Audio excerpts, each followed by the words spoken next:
My name is Ava Thorne.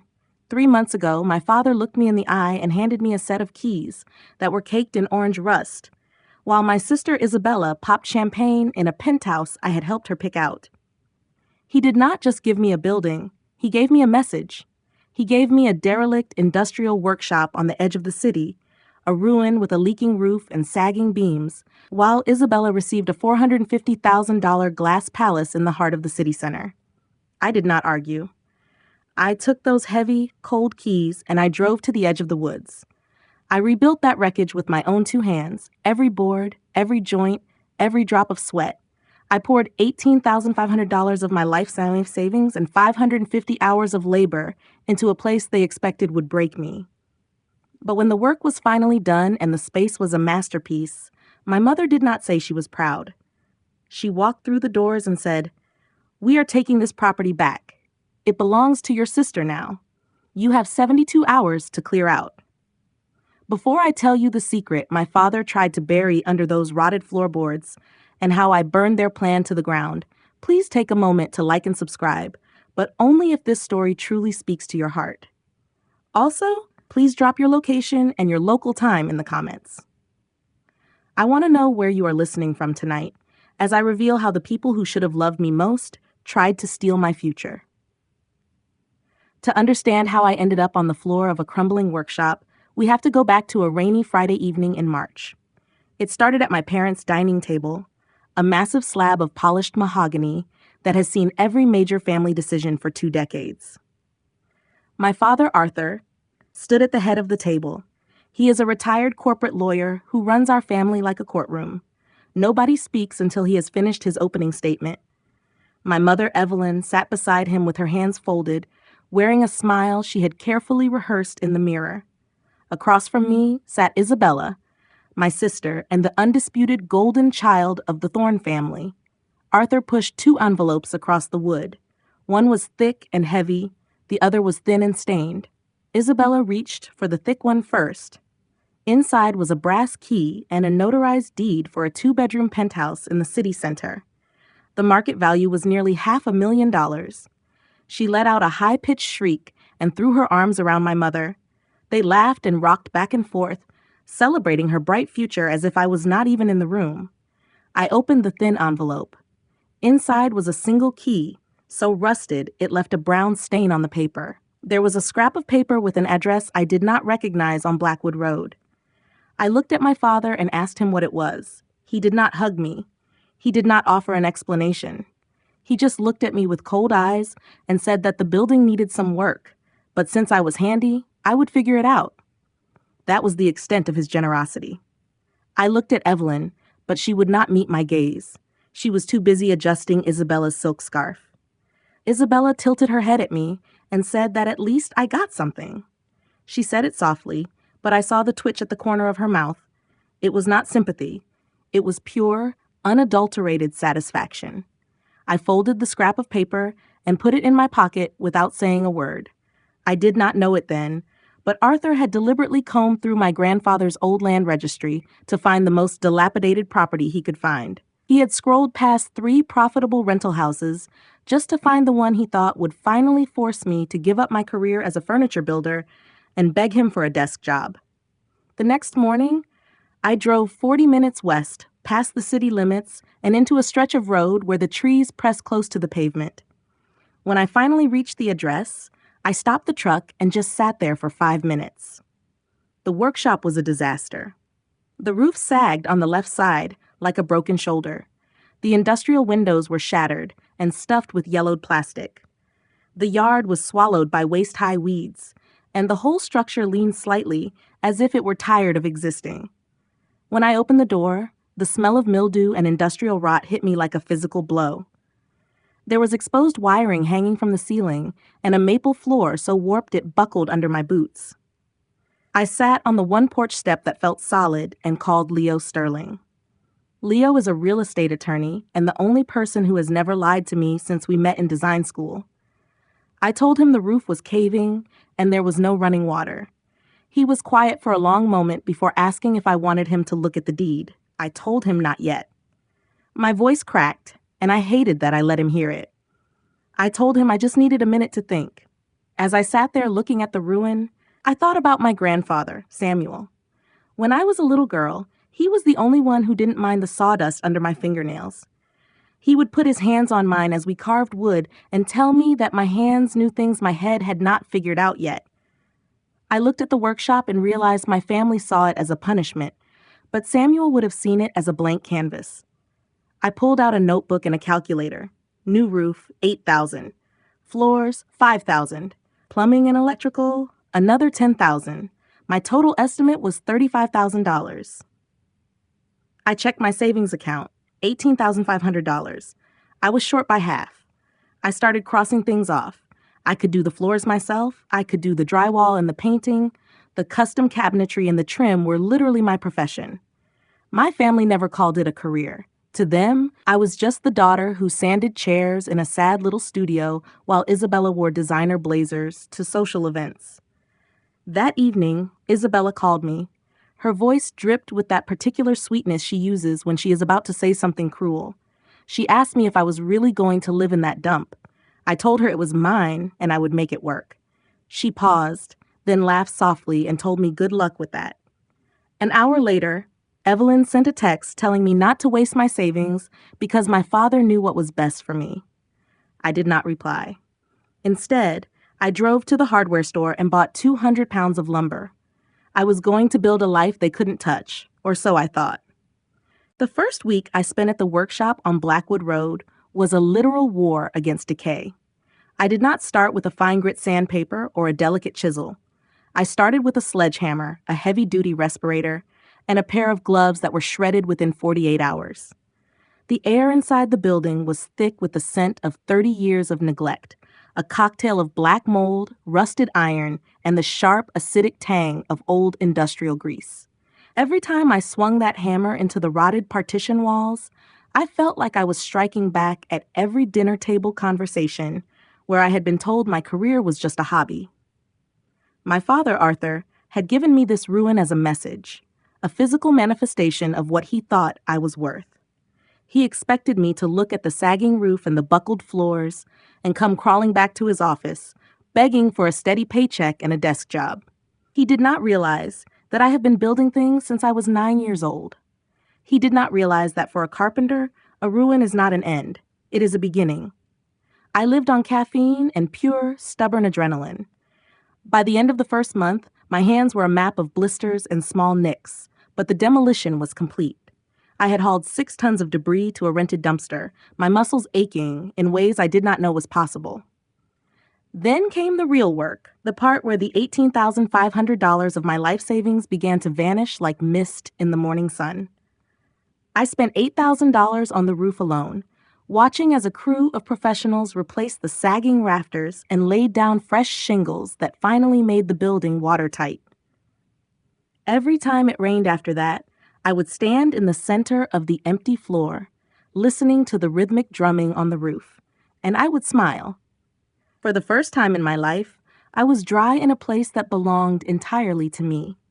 The plumbing and electrical work took another $6,000. I had to run new conduit along the brick walls, replacing the ancient frayed wiring that looked like a fire waiting to happen. I spent my nights studying industrial blueprints and my days on a ladder, my neck cramping as I installed high-efficiency LED shop lights. When I finally flipped the main breaker and the entire workshop flooded with a crisp, clean white light, I nearly cried. The darkness was gone. The ruin was starting to look like a temple of craft. I turned my attention to the floors. The original industrial maple was blackened with oil, but underneath the grime, the wood was solid.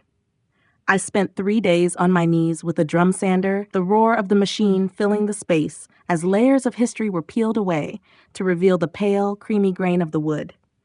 I sealed it with 4 coats of heavy-duty polyurethane until it glowed.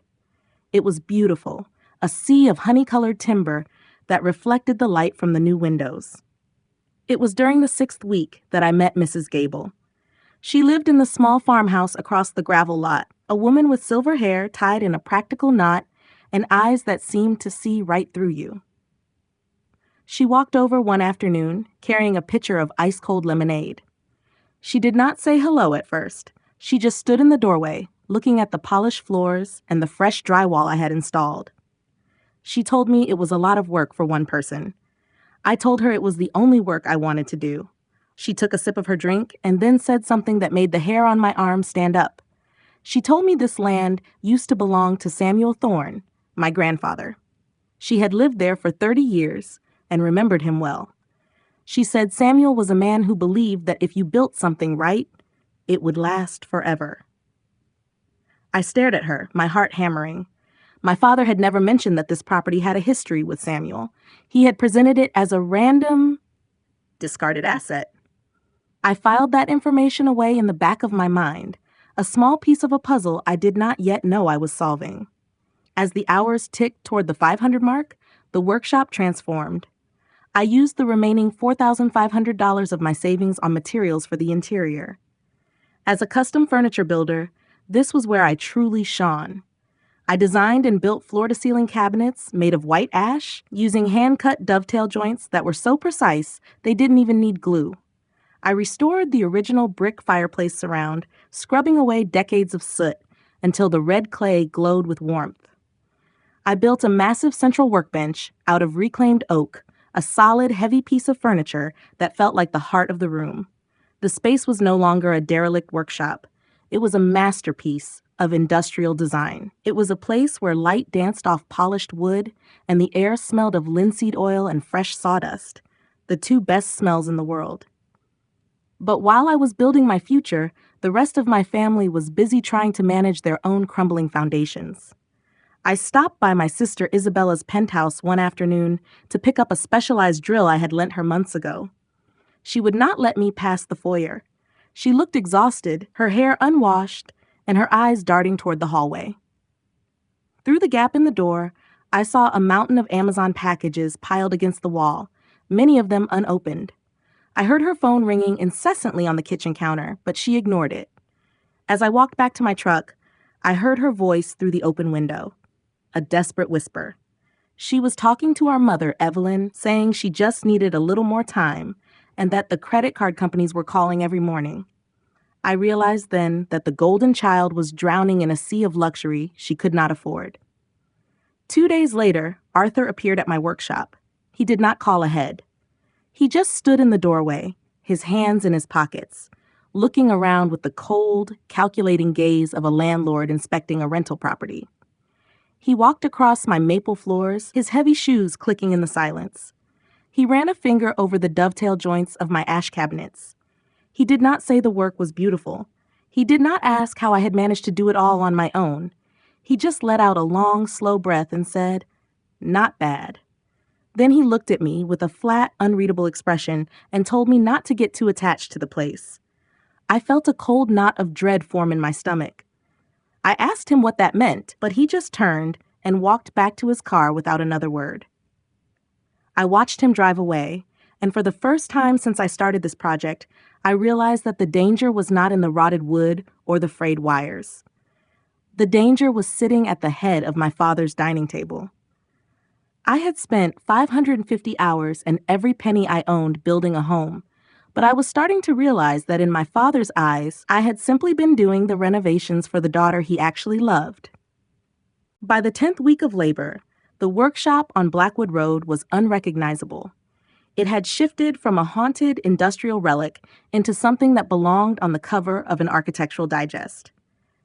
I had spent the last 72 hours straight finishing the final details, my eyes bloodshot, and my hands stained with the dark walnut oil I had used for the window frames. I stood in the center of the room, breathing in the scent of fresh shavings and beeswax, watching the late afternoon sun hit the maple floors I had sanded until they glowed like amber. I had posted a few photos on Instagram of the progress, and the comments were pouring in from strangers calling it a masterpiece of craft. For the first time in 27 years, I felt like I had built a fortress that no one could breach.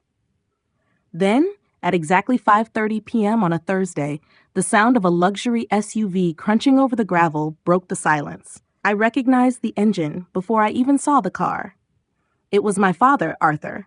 My mother, Evelyn, was in the passenger seat. They did not knock. They walked through the front door, the one I had stripped and restained by hand, as if they were walking into a hotel they had already paid for. Evelyn drifted through the rooms with a cold, clinical efficiency. She did not touch the walls with affection. She cataloged them.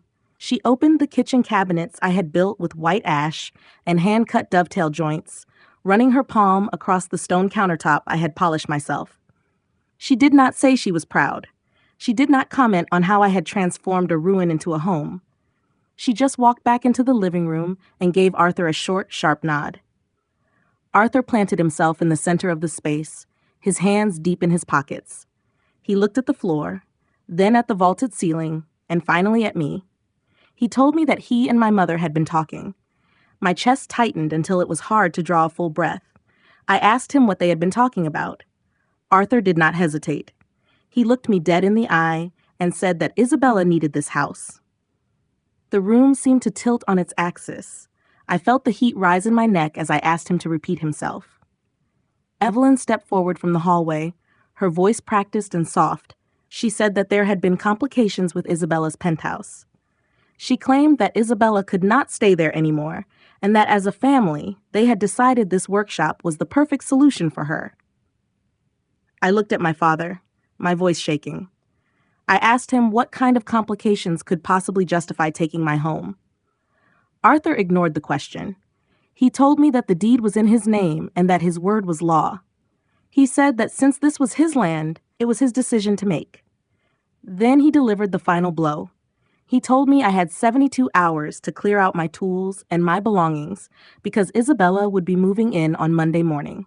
I stood there, my hands pressed flat against the kitchen island I had built from scratch. My island, my workshop, my life. My father told me not to make this harder than it needed to be. He said it as if I was the one being unreasonable, as if my 550 hours of sweat and $18,500 of savings were just a minor inconvenience to the family plan. I know some of you watching this right now are probably screaming at your screens. I was screaming too, but it was all trapped inside my chest. If you have ever been the child who was expected to be the easy one, the one who folds so that the golden child can stay comfortable, please drop a fire emoji in the comments. I read every single one, and I want to know that I am not alone in this feeling. If you want to see the moment I finally stopped being the daughter who says yes and started being the woman who fights back, make sure you are subscribed, because the mask is about to fall off completely. Arthur pulled a legal envelope from his jacket and set it on the polished wood. He told me it was a formal notice of his intent to reclaim the property. He said I should be grateful he was giving me 72 hours instead of 24. My mother stepped closer, her voice dripping with that manufactured sweetness. She told me they would make it up to me somehow, and that I was being so brave for the sake of the family. I did not cry. I did not shout. I looked at the two people who were supposed to be my protectors, and I realized they were nothing more than predators in expensive clothing. I realized that to them, I was just a free contractor they had used to renovate a property for their favorite daughter. They had seen Isabella drowning in debt. They had seen her lose her penthouse, and their first instinct was to steal my future to cover her tracks. Arthur checked his watch and told me he expected the keys to be left under the mat by Sunday evening. He told me I could keep my tools, but anything attached to the walls stayed with the house. He was talking about my custom cabinets. He was talking about the fireplace surround I had painstakingly restored. He was talking about my heart and soul. When they finally drove away, the silence that followed was not the peaceful silence of a finished project. It was the heavy, suffocating silence of a grave. I sat on the floor of the kitchen, my back against the cabinets I had built, and I felt the walls closing in. My phone began to buzz incessantly. It was the family phone tree. Within an hour, I had 17 unread messages. My mother had already mobilized the entire network. Aunt Carol sent a text saying my mother was in tears and asking how I could be so selfish. A cousin I had not spoken to in 2 years messaged me saying family comes first and I should not be that person who causes drama. They had turned the truth upside down in 60 minutes. In their story, Isabella was the victim of a housing crisis, and I was the greedy sister holding on to a property I did not deserve. I picked up my phone with shaking hands. I did not call my mother. I did not call Isabella. I called the one person who had told me from day one to check the paperwork. I called Leo Sterling. When he picked up, I told him everything. I told him about the 72 hours, the eviction notice, and my father's claim that the land was his. Leo was quiet for a long time. When he spoke, his voice was flat and precise. He asked me if I had ever signed a lease or a transfer document. I told him no, that my father said he would handle all the legalities. Leo told me not to sign anything and not to move a single board. He told me to give him 24 hours to dig into the county records. He told me that in this family, the truth only counts when it comes from a lawyer. I hung up the phone and looked out the window at the dark woods. I was not going to make it easy for them anymore. For the first time in 27 years, I chose to be the problem. The silence that followed my parents' departure was not the peaceful quiet of a job well done. It was a heavy, suffocating weight that seemed to press against the very walls I had just finished painting. I sat on the floor of the kitchen I had built, my back against the white ash cabinets, and looked at the clock. It was 11 p.m. The 72-hour countdown was already ticking. My hands were still shaking, so I pressed them flat against the maple floorboards, trying to draw some strength from the wood I had spent weeks sanding. My father Arthur's words looped in my mind. My land, my decision. He had stood in my masterpiece and told me it belonged to Isabella because she had failed and I had succeeded. He was using my hard work as a safety net for his favorite daughter, and he expected me to just fold like I always did. I picked up my phone. I didn't call my mother to beg, and I didn't call Isabella to argue. I called Leo Sterling. Leo had been my closest friend since design school, the kind of person who shows up at 2 a.m. without asking why. When he picked up on the first ring, I told him everything. I told him about the eviction notice, Arthur's coldness, and the claim that because the deed was in his name, I had no rights. Leo was quiet for 3 seconds, and when he spoke, his voice was flat and precise, his lawyer voice. He asked me if I had ever actually seen the paperwork or received a copy of a transfer document. I told him no. Arthur had always said he would handle the legalities, and I had believed him because he was my father. That was my first mistake. Then Leo asked the question that changed everything. Who actually owns the land? Suddenly a memory clicked. I told him about my neighbor, Mrs. Gable, and how she had mentioned the property used to belong to my grandfather, Samuel Thorne. Leo told me not to sign anything, not to move a single board, and most importantly, not to respond to my father. He asked for 24 hours to dig into the county records. I hung up at 12:30 a.m., but I didn't sleep. My phone was a constant blur of notifications. The family phone tree had been activated. Within 12 hours, I had 17 unread messages. My mother, Evelyn, was sending texts about how I was breaking the family apart. Aunt Carol called me selfish. A cousin I hadn't seen in years messaged me saying, "Family first." They were all following Arthur's lead, painting me as the villain for wanting to keep the home I had built with my own blood and sweat. I spent the next morning in my workshop, the small rental space I still kept behind the hardware store. It smelled of sawdust and linseed oil, the two best smells in the world. I ran my thumb along the edge of a hand-carved chisel my grandfather Samuel had given me when I turned 18. I realized then that my whole life I had been taught that family means sacrifice, but no one ever told me that family can also be the people who use love as a weapon. I was caught in a story they had constructed about me, the easy daughter who would always make room for Isabella. At 4 p.m. that afternoon, Leo called back. He didn't even say hello. "Ava, the land was never in Arthur's name," he said. I felt the air leave my lungs. Leo explained that the property was held in a trust, a revocable living trust established in 2012.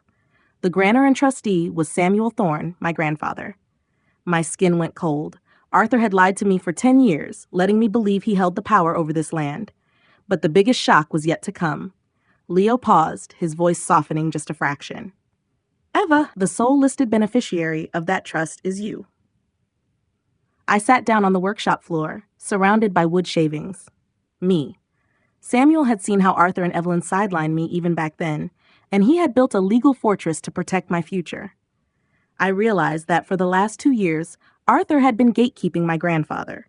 Every time I tried to call Samuel, Arthur would tell me he was getting confused, or that calling him would only stress him out. He had cut me off from the only person who truly saw my worth so he could maintain control. With shaking hands, I dialed my grandfather's number. It rang 4 times before he picked up. "Grandpa, it's Ava," I whispered. There was a beat of silence, and then he spoke, his voice thinner than I remembered but steady. "I've been waiting for this call, sweetheart." I broke down. I told him everything, the renovation, the 72-hour threat, the way Arthur was trying to give my work to Isabella. Samuel listened without interrupting, and when I finished, he told me he had set up that trust because he saw how they treated me when I was just 18. He saw the favoritism, the manipulation, and the way they expected me to disappear into the background. "I'm old, Ava, but I'm not gone yet," he said. "And that land is yours." By the next evening, Leo was sitting at my handmade kitchen table with 3 stacks of paper. Stack 1 was the trust deed, recorded and airtight, proving I was the rightful owner. Stack 2 was every building permit and material invoice I had filed over the last 10 weeks, all in my name, signed by me as the trust beneficiary. Stack 3 was a screenshot of a misfired text from Aunt Carol intended for my mother, revealing that Isabella owed over $85,000 in credit card debt and that my parents were desperate to hide it. Leo tapped the trust deed and looked at me. "Your father has no legal claim," he said. "He can't transfer what he doesn't own, and he certainly can't evict you from your own property." The 72-hour notice was nothing more than a loud, desperate bluff. For 10 weeks, I had been building that house thinking I was powerless, but the whole time, the power had been right there in the paperwork my grandfather had hidden in plain sight. Leo told me we needed to wait for Arthur to make his move publicly. Arthur had built his lie in front of the entire family, and Leo insisted that the lie needed to fall in front of that same audience. I looked around my workshop, at the dovetail joints and the polished maple, and I finally took a full breath. I wasn't just a carpenter anymore. I was the owner of my own life. The morning of the 3rd day arrived with a silence that felt like a coiled spring. According to the eviction notice my father Arthur had shoved into my hands, I had less than 24 hours to vanish from the workshop. I had spent the night in a sleeping bag on the maple floor I had sanded until my knuckles bled, watching the shadows of the rafters stretch across the room like skeletal fingers. I was waiting for Leo to give me the final signal, but the first call I received at 8 a.m. didn't come from my lawyer. It was Aunt Carol. Her voice was low and rushed, the frantic whisper of someone hiding in a bathroom with the faucet running to drown out her words. She told me that my mother, Evelyn, had spent the last 48 hours mobilizing the family phone tree and her entire social circle. She wasn't just planning to move Isabella in, she was staging an intervention of the most public kind. Evelyn was organizing a surprise housewarming party for Isabella at the workshop, scheduled for the following morning. She had invited 20 people, aunts, uncles, cousins, and her most influential friends from the city's design board. The narrative she was spinning was perfect. I was the saintly, generous daughter who had spent my summer renovating a home as a gift for my struggling sister. By the time the first champagne cork popped, the lie would be so public that if I tried to claim the house was mine, I would be branded as a sociopath in front of everyone who mattered. It was a masterpiece of social manipulation, designed to create a fait accompli that no legal document could easily undo in the eyes of the community. I thanked Carol and hung up. Something cold and hard settled in my chest. It wasn't anger anymore. It was a quiet, crystalline clarity that had been building for 27 years. I called Leo and said 2 words. "It is tomorrow." He didn't hesitate. He told me he would be there with the trust documents, and more importantly, he was bringing my grandfather, Samuel. I arrived at my workshop at 9 a.m. the next day. The front door, the one I had stripped, sanded, and restained by hand until the grain of the white oak sang, was propped wide open with a plastic doorstop I'd never seen before. I stepped inside, and the air didn't smell like sawdust or linseed oil anymore. It smelled of expensive catering, floral perfume, and the cloying scent of scented candles. The space was unrecognizable. Evelyn had been there since dawn. There were pink and gold balloons tied to the industrial light fixtures I had painstakingly wired. Platters of artisanal cheeses and expensive hors d'oeuvres covered the kitchen island I had built from scratch. And hanging from the living room archway was a massive, glittery banner that read, "Welcome home, Isabella." The room was already half full. My aunts were huddled in the corner I had designed for a reading nook, holding paper plates and chatting about the beautiful open floor plan. My mother appeared at my elbow almost immediately, a glass of chilled lemonade in her hand. She didn't look at me with guilt or apology. She looked at me with the triumphant gaze of a general who had already won the war. She told me to be gracious and that this transition was hard for all of us, so I should just play my part. She spoke as if my 550 hours of labor were just a footnote in Isabella's new life. I walked through the crowd, feeling like a ghost in my own home. I saw Great Aunt Margaret, my father's older sister, who patted my arm and told me what a generous thing I had done. She said it was so wonderful to see a sister give up so much for family. I looked at her and said, I didn't give anyone anything. She blinked, her smile faltering for a second, but then my father's voice boomed across the room, cutting through the tension. Arthur was standing by the fireplace, the original 1967 woodwork I had restored with a toothbrush and hours of patience. He had a glass raised, posing for a photo with Isabella, who was dressed in a designer silk wrap dress that probably cost more than my monthly rent. Isabella looked at me over the rim of her glass. When she realized we were out of earshot of the guests, the mask of the grateful sister slipped. She leaned against the kitchen island, the one I had joined with hand-cut dovetails, and examined her manicured nails. She told me I should actually thank her, because if she hadn't failed so spectacularly, I would still be sanding chairs in a sad little studio instead of having a reason to do something significant with my life. She said the house was hers now, because that was how things worked in this family, and that I could take my tools when I left, but she didn't need them. She opened one of my custom ash cabinets, and I saw my mother's casserole dishes and serving bowls already unpacked and arranged inside, as if I had never existed in that space. I stood in the back of the room, my hands clenched into fists at my sides. I watched 20 pairs of eyes looking at me, every single one of them convinced of the lie my parents had constructed.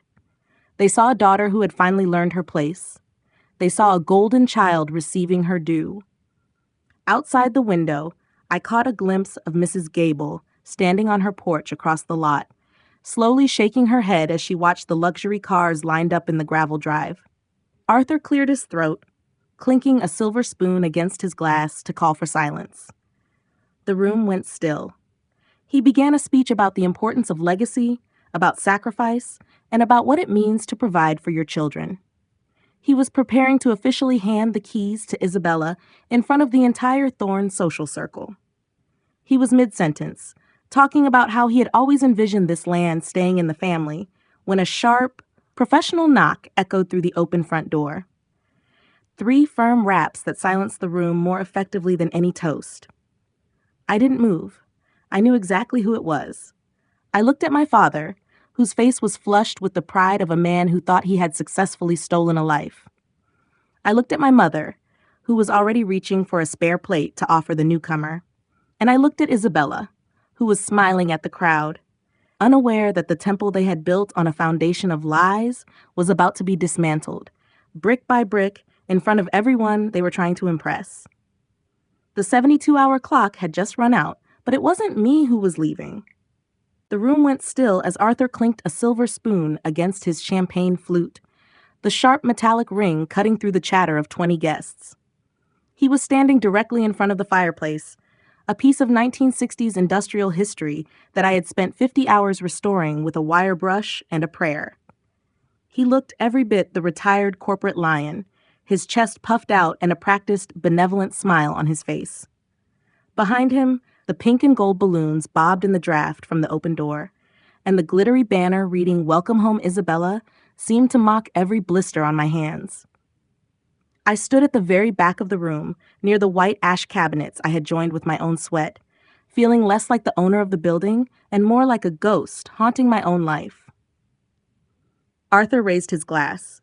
He started talking about the Thorne family legacy, using words like tradition, sacrifice, and the importance of a father providing for his children. He spoke about how he had always envisioned this land on Blackwood Road as a sanctuary, a place where the family could plant roots that would last for generations. He didn't mention that 3 months ago, this sanctuary was a rotted shell filled with industrial waste. He didn't mention that the only reason it was standing was because I had poured my life savings and 550 hours of physical labor into its bones. Instead, he turned his gaze toward Isabella, who stood beside him in a silk dress that shimmered like oil on water. He told the room that Isabella had faced some recent challenges, framing her financial collapse and the loss of her penthouse as a series of unfortunate market fluctuations. Then, he delivered the lie that made the air in my lungs turn to lead. He told the guests that I, Ava, had been so moved by my sister's plight that I had volunteered my time and my skills to renovate this workshop specifically for her. He called me the saint of the family. He told everyone that I was happy to give up this space because that is what Thorn women do. We support each other, we fold, and we put the needs of the family above our own selfish desires. The applause was deafening.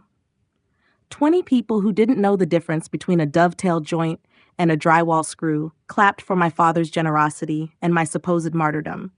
My mother, Evelyn, dabbed at her eyes with a lace handkerchief, looking at me with a warning in her expression that said, "Play along, do not ruin this for her."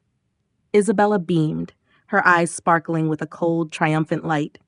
She looked at me over the heads of the cheering crowd and mouthed the words, "Thank you," with a smirk that told me she knew exactly what she was stealing. I felt the heat rising in my throat, a scream trapped behind my teeth. I was being erased in real time, transformed into a supporting character in a story Isabella hadn't even helped write. I know some of you are probably screaming at your screens right now. Trust me, I was screaming on the inside too. There is a specific kind of pain that comes from being told you are a hero for letting someone else rob you. If you have ever been the one your family took for granted, the one they expected to just go along with the plan while they celebrated the golden child, please drop a fire emoji in the comments. I read every single one of your stories, and I want to know that I am not the only one who has had to stand in the back of the room while someone else took credit for my heartbeat. And if you want to see the exact moment I finally stopped being the silent daughter and let the truth burn their house of cards down, make sure you are subscribed, because the next 60 seconds changed everything. Arthur reached into his pocket and pulled out a key. It wasn't the rusted, brown scrap of metal he had handed me 3 months ago. It was a brand new, polished brass key on a silk ribbon. He held it up like a trophy. He said that by the power vested in him as the head of the family, he was officially transferring the stewardship of this home to Isabella. He told the room that this was the most proud he had ever been, seeing one daughter build and the other receive, as if we were all just pieces on his private chessboard. Isabella stepped forward to take the key, her hand trembling with what looked like fake emotion. She started a little speech of her own, talking about how much this fresh start meant to her, and how she couldn't wait to fill these rooms with memories. She walked over to the kitchen island, the one I had built from reclaimed maple, the one I had sanded until my fingers were raw, and set her champagne glass down on the polished surface. She ran her hand over the wood and told the guests that she had already picked out the new curtains and that the industrial look was a bit too masculine for her taste, so she would be changing most of the decor soon. She was talking about dismantling my work before she had even moved her bags in. She was talking about my cabinets, my floors, and my restoration as if they were just a rough draft for her better life. My father put his arm around her shoulder and nodded, telling her she should have exactly what she wanted. He didn't look at me once, not even a glance to see if I was okay or if I needed a place to sleep that night. I was no longer a person to them. I was just a tool that had served its purpose and was now being put back in the shed. I stood there in the corner, my hands clenched into fists at my sides, listening for a sound that hadn't come yet. I was listening for the crunch of gravel in the driveway. I was listening for the knock that Leo had promised. The guests were already moving toward the buffet table, congratulating Isabella on her beautiful new home.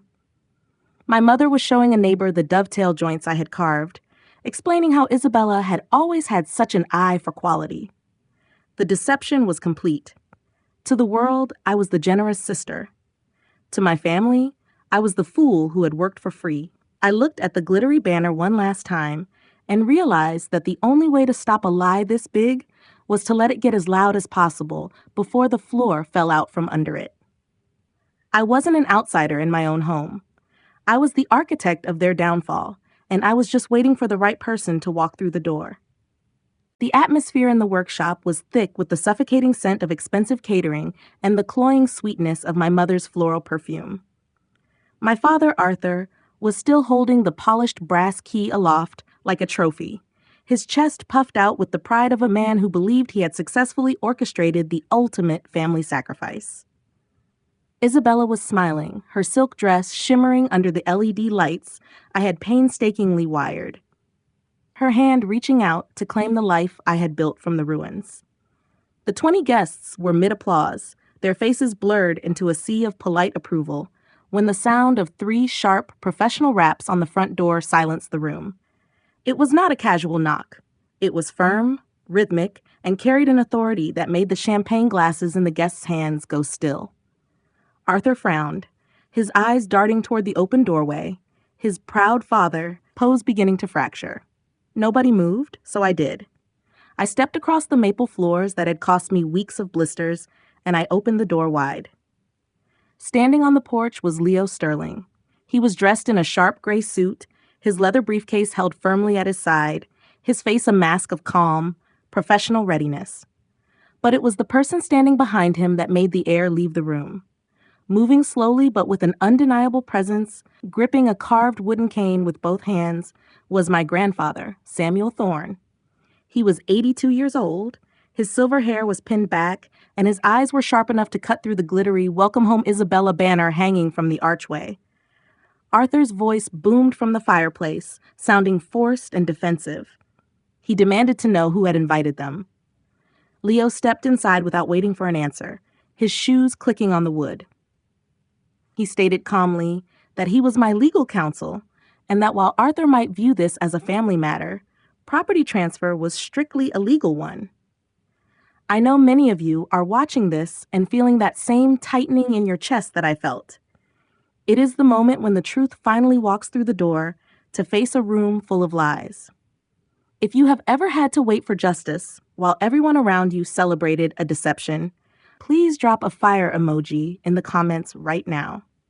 I read every single one of your experiences because I know how lonely it feels to be the only one holding the truth. And if you want to see the exact second my father's world collapsed, make sure you are subscribed because what Samuel did next was a masterclass in reclaiming power.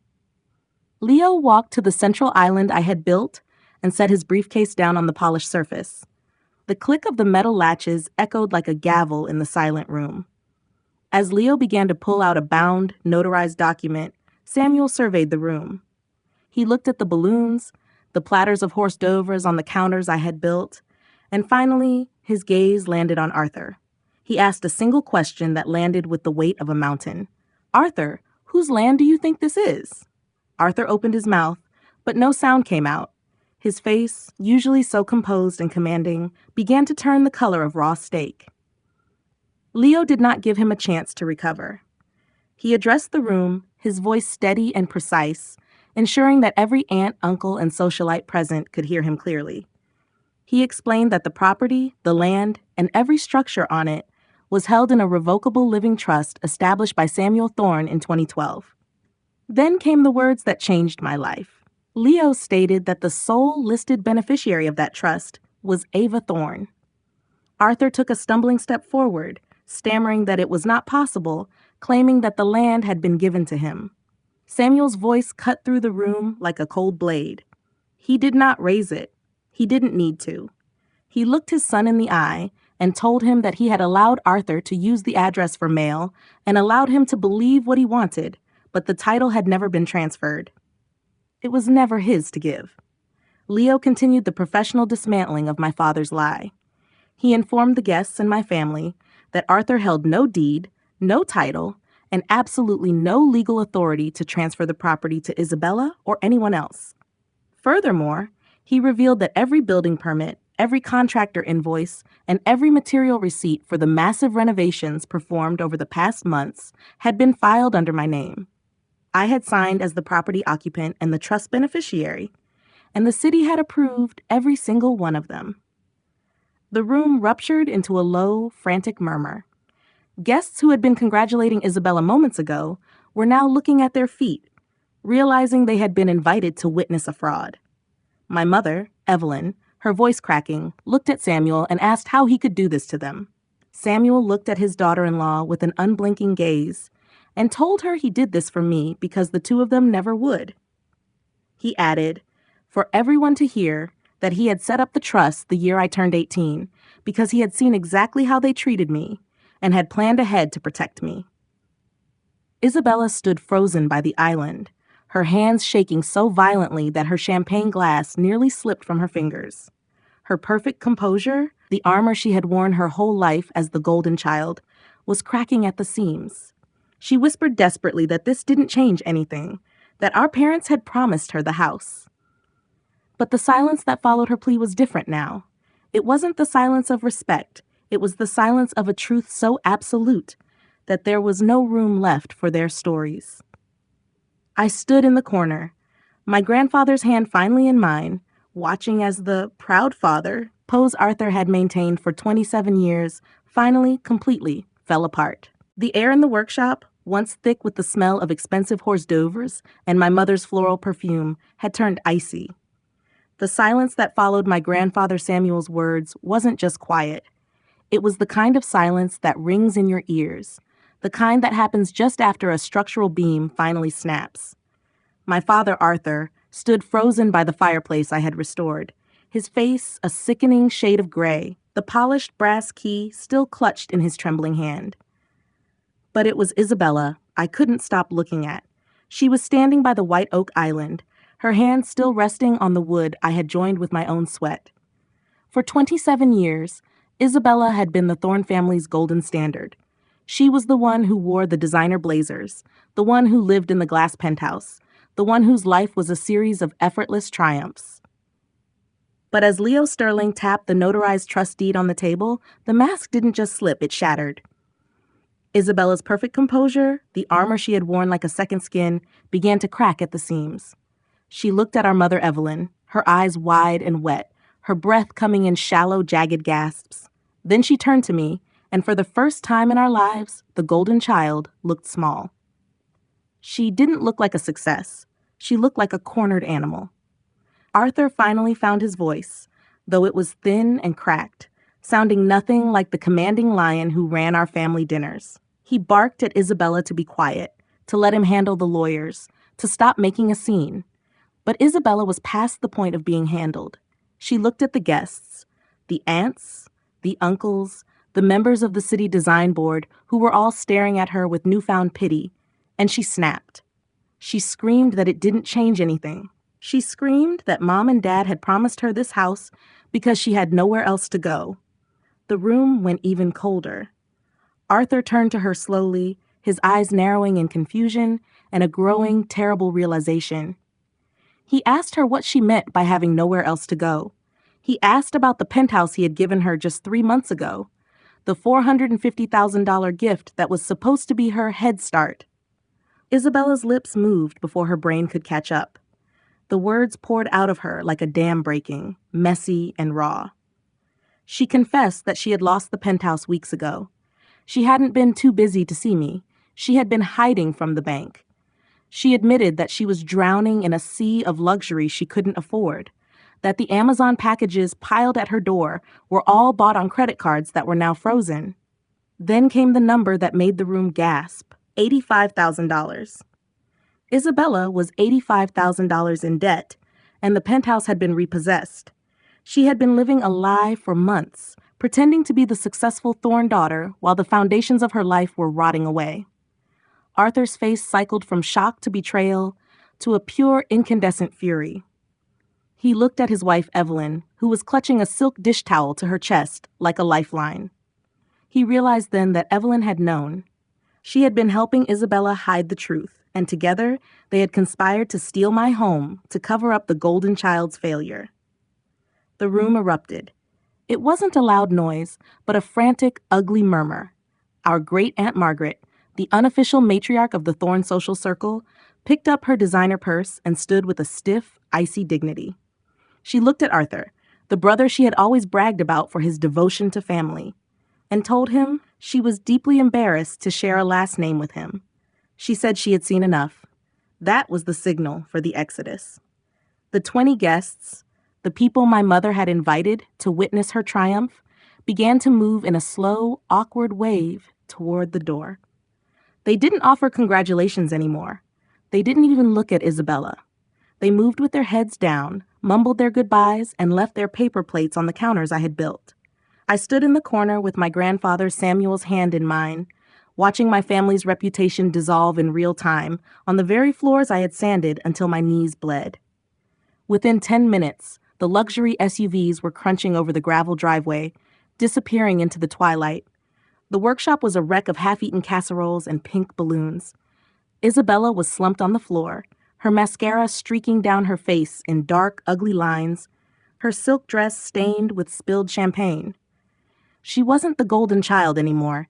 She was just a woman who had been handed everything and taught nothing, someone who never learned to build because she never thought she'd have to. Arthur sat on the sofa I had painstakingly reupholstered, his head in his hands. He looked up at me, his voice sounding like broken glass. He accused me of planning this, of orchestrating this public humiliation. I met his eyes with a level of calm I didn't know I possessed. I told him that I didn't plan his lies, and I didn't plan Isabella's debt. I just showed up to the home that I owned. Leo Sterling stepped forward and placed a white envelope on the handmade coffee table. It was a formal cease and desist letter. He told Arthur, in a voice that was cold and final, that he was no longer welcome on the property. Any attempt to contact me with threats or to interfere with the workshop would be documented and forwarded to the district attorney. The law was clear, the trust was airtight, and the power Arthur had used like a weapon for 27 years was gone. My mother, Evelyn, her eyes swollen and red, looked at me and begged. She didn't beg for forgiveness. She begged for me to be the easy one again. She asked me to fold, to give up the house, so that the family wouldn't have to face the mess they had made. She wanted me to disappear back into the background so Isabella could have a fresh start. I looked at her, at the woman who had watched me work 550 hours in a ruin and then tried to hand the keys to my sister. I told her that I loved her, but that loving someone doesn't mean letting them take everything from you. I told her that I was done being the person who absorbs the family's mistakes. Arthur stood up, his posture slumped, no longer the proud father he had posed as for the cameras. He didn't look at me, he didn't look at Leo, and he didn't even look at his own father, Samuel. He walked out the front door without a single word. Evelyn followed him, her heels clicking hollowly on the maple wood. Isabella stood up, wiped her face, and walked out to her car, her silence finally matching the silence of the woods outside. As the sound of their engines faded away, the workshop settled into a new kind of quiet. It wasn't the silence of fear or the silence of a secret. It was the quiet of a space that finally belonged to the person who built it. I looked at the Welcome Home Isabella banner hanging crookedly from the archway and I tore it down. I popped the balloons and I began to sweep the floor. I wasn't the other daughter anymore. I was Ava Thorne, and for the first time in my life, I was standing on a foundation that was entirely my own. That evening, I did something that felt more permanent than any renovation I had performed over the last 10 weeks. I changed the locks on the front door myself. It was just 4 screws, a new heavy-duty brass deadbolt, and a handle I had been saving for the right moment. My hands were steady, and my breathing was even as the metal clicked into place. It was just hardware, but it felt like drawing a line in concrete that no one could ever cross again. Mrs. Gable came over a few minutes later with a pot of yellow chrysanthemums, setting them on the porch railing I had rebuilt. She told me she always knew this house was mine because she had watched my grandparents, Samuel and Lorraine, carry the lumber for this very frame back in 1967. I sat there in the middle of the living room, surrounded by the walls I had built from bare studs, and for the first time, the silence wasn't filled with fear. It was just quiet. While I was clearing out the last of my mother Evelyn's things from the hall closet, I found a yellowed envelope tucked behind some old coats. It was a letter from my grandfather Samuel, dated 5 years ago, addressed to me. My father, Arthur, had hidden it. He had stood between me and the woman who loved me most, keeping her words away from me for half a decade just to maintain his control. I pressed that letter to my chest and realized that the battle I had been fighting wasn't just about a building. It was about the years of my life they had tried to steal.